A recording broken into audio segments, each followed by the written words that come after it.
एक समय एक चंद्र विजय नाम का राजा था, उसकी इंद्रमती नाम की एक रानी थी और वो बहुत भगतनी थी भगवान की। पिछले जन्म से, पिछले पुण्य से ही अच्छी आत्माएं राजा बनती हैं, रानी बनती हैं, और इतना सुख होकर के भी जो परमात्मा की तरफ में भगवान की भक्ति में लगे होते हैं वो पुण्यात्मा विशेष होती हैं। वो माई जो है उसने एक गुरु बना रखा था। उस गुरु जी ने बता रखा था कि भगवान विष्णु, भगवान शिव की भक्ति करनी चाहिए, श्री राम की भक्ति करनी चाहिए, 68 तीर्थों पे जाना चाहिए, 68 तीर्थ करना चाहिए, एकादशी का व्रत रखना चाहिए। अब जैसे एक नियम है, कहते हैं धन चाहे तो दान कर और मोक्ष चाहे भज राम। तो हमने यहाँ इस काल के लोक में रहना है तो धन भी चाहिएगा और राम भी प्राप्त करना है, तो हमने दान भी करना है और सच्चा नाम भी जपना है। अब उसके गुरुजी ने बता रखा था कि बेटी, पिछले जन्म में तैने बहुत पुण्य कर रखे हैं, घने धर्म कर रखा है, जिस कारण से तू रानी बन गई।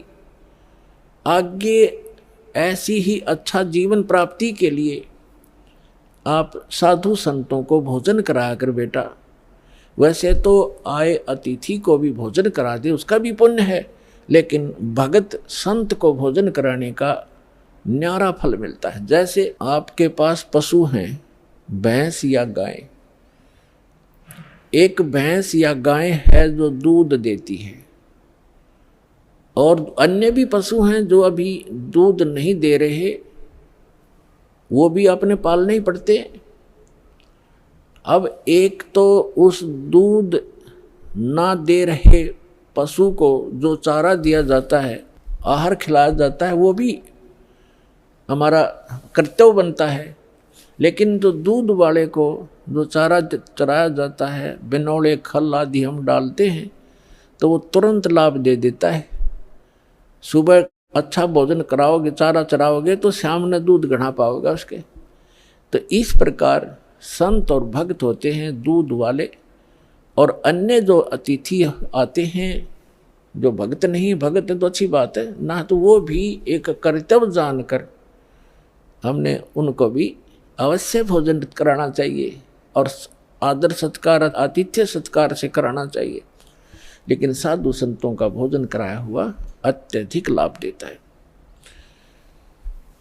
अब साधु संत भक्त भले ही वो शास्त्र विरुद्ध साधना कर रहे हैं, लेकिन पूर्व जन्म के वो पुण्यकर्मी प्राणी हैं, वही भटक रहे होते हैं।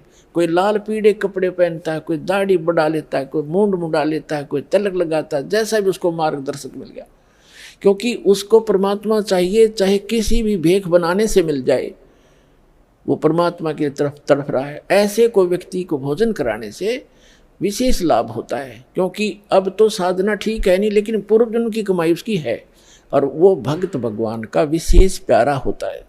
चाहे आज वो किसी की पूजा कर रहा है, लेकिन वो भगवान कबीर साहब का ही बच्चा है। तो इसलिए ये एक नियम है। इस नियम के आधार से उस संत ने अपनी शिष्या इंद्रमती से कहा था कि बेटा, साधु संतों को भोजन कराने से अगले जन्म में भी तू रानी बन जाएगी। अब इनको ज्ञान इतना ही था कि रानी बन जा, रानी कब कितनी बार बनेगी, फिर गद्दी भी तो बनेगी। वो एक दिन वो समस्या इनका समझ में नहीं आ रही थी, अकिया भी पड़े गले में। ठीक है, जितना उनको ज्ञान था उस रानी को ज्ञान उसने दे रखा था। अब वो अपने गुरु जी के बताए मार्ग पर कति दृढ़ थी।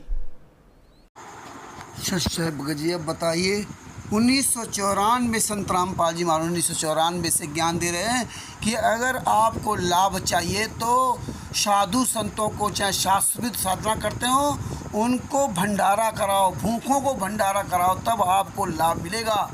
और परमात्मा ने मैं उदाहरण दिए, इंद्रमती जी का उदाहरण दिया है, धनीधरदास जी का उदाहरण दिया, धन्ना जी का उदाहरण दिया, बहुत उदाहरण दिए। लेकिन संत रामपाल जी महाराज का जो नाम कशिश वर्तमान समय का उल्टा काम कर रहा है। स्वयं भंडारा करने जाता है, पहले पैसा देता है और फिर हजारों रुपए लगाकर हजारों किलोमीटर दूर जाकर के स्वयं भोजन करने जाता है, भंडारा करने जाता है। और तिमिर दूध पवन तक संजय तक मैंने RSS किया, भंडारा करने जाता है। और फिर क्या कहेंगे, देखो अप्रत्यक्ष रूप में परमात्मा आए और भंडारा को संपन्न कराया। जबकि परमात्मा ने कहा कि मैं प्रत्यक्ष रूप में वहाँ आता हूँ, प्रत्यक्ष रूप में वहाँ आता हूँ। जाकी रही भावना जैसी, प्रभु मूरत देखी तिन तैसी। तो जिनको ये विश्वास था कि परमात्मा जरूर आते हैं, तब धनी धनदास जी ने 3 दिन तक स्वयं भोजन नहीं किया था, अपनी कमाई से भंडारा भूखों को कराया था, तब परमात्मा वहाँ आए थे। लेकिन यह है तत्वज्ञानी से संत रामपाल जी महाराज के तत्वज्ञानी से, जिनको एक धेला भर का ज्ञान है। धिक्कार तुम जैसे निकम्मों को, तुम डूब मरना चाहिए तुमको चुल्लू भर पानी में। इस तरह परमात्मा आज सारे सबूतों को, सारे सबूतों को दिखा रहे हैं। भगत भाइयों जागो और ये सच्चाई पूरी दुनिया तक, जन जन तक पहुँचाओ। सत साहेब बंदी छोड़ सतगुरु संत रामपाल जी महाराज की जय हो।